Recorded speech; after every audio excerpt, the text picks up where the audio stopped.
саламатсыздарбы. Оду Геошондо программасы. COVID-19 оорусуна каршы дүйнөдө бир нече вакцина чыгарылып, айрым өлкөлөрдө вакцинация да башталды. Аны менен катар кээ бир мамлекеттерде майрам алдында карантин чаралары да күчөтүлө баштады. Өзгөчө катуу чаралар Германияда көрүлгөн. Жана 9 декабрда Бундестагда чыгып сүйлөгөндө канцлер Ангела Меркель ал тууралуу эмоционалдуу сүйлөдү. Кадимки билим берүү иштерин токтоткон туура болбойт го. Анда онлайн сабактарын көбөйтүп же башка ыкмаларды издеш керек. Билбейм, мен ага кийлигишким келбейт. Айтайын дегеним, майрам алдында биз канчалык көп жолугушуу өткөрсөк, биздин чоң ата чоң энелерибиз менен ал акыркы жолугушуу болуп калышы ыктымал. Бул шалаакылык болот. Батыш мамлекеттери ичинен кеңири вакцинация Улуу Британияда биринчи башталды. Америкалык Pfizer компаниясы менен Германиялык BioNTech фирмасы биргелешип чыгарган вакцинанын 40 миллион дозасы сатып алынып, Британияда алгачкы уколдор карыларга сайыла баштады. Анткени мамлекет биринчи кезекте улгайгандарга жардам берүүнү чечти. Адистер вакцинанын зыянсыз экенине ишенет. Вакцинанын таасири кандай болору 30 миңден ашык адамга сыналды. Текшерүүгө негизинен бою жеткендер катышты. Алардын ичинде өтүшкөн оорусу барлар да болду. Мындай жыйынтыктар жетиштүү жана көптөгөн адистин пикиринде биз бул маалыматка ишенсе болот.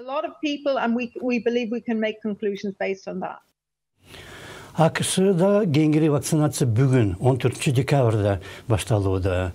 Ошол эле немис америкалык вакцина сатып алынып, өлкөдөгү 145 медицина борборуна жеткирилди. Дарыны ташуу милдетин FedEx жана UPS деген почта кызматтары өзүнө алган. Эгер америкалык Moderna компаниясынын вакцинасы дагы жактырылса, жылдын аягына чейин 20 миллионго жакын адамга дагы сайылат деп күтүлүүдө. FedEx жана UPS менен биргеликте вакцина өлкөнүн ар бир штатына жеткирилип жатат. 24 сааттын ичинде дары биринчи адамдарга сайыла баштайт. Вакцинаны штаттын кайсы ооруканаларына жеткирип, аны ким биринчи аларын губернаторлор чечет. Бирок вакцина чыгардык деп дүйнөдө биринчи Орусия жарыялаган. Анткени менен ал тууралуу көптөгөн маселе чыгууда. Негизги протокол сакталбастан вакцина көп сандагы ыктыярчыга сыналууга тийиш болгон 3-чү фазасы жок эле дары 11 августта каттоодон өткөн. Вакцина даяр болду деп айтылгандан кийин гана сыноонун 3-чү фазасы башталган. Ошондуктан бул вакцинадан күмөн санагандар көп. Орус жетекчилиги болсо ага нааразы.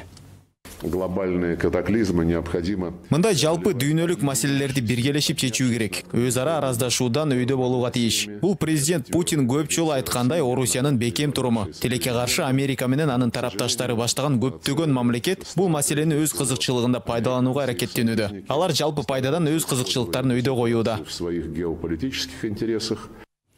Вакцина чыгаруу Орусияда илимий эмес, саясий маселеге айланып кеткендей.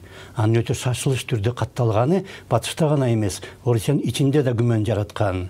Франциялык Ipsos агенттиги жакында 27 мамлекетте сурамжылоо жүргүзгөндө Орусия калкынын 54% вакцинациядан өтөөрүн айткан. Бул жагынан алганда Улуу Британия калкынын 85% вакцина боюнча бийликке ишенет. Бирок Спутник V вакцинасын чыгардык деп Орусия жарыялагандан кийин башка мамлекеттердин лабораторияларынын илимий изилдөөлөрүнө миллиарддаган доллар кошумча салынып, вакцина чыгаруу иштери ылдамдады.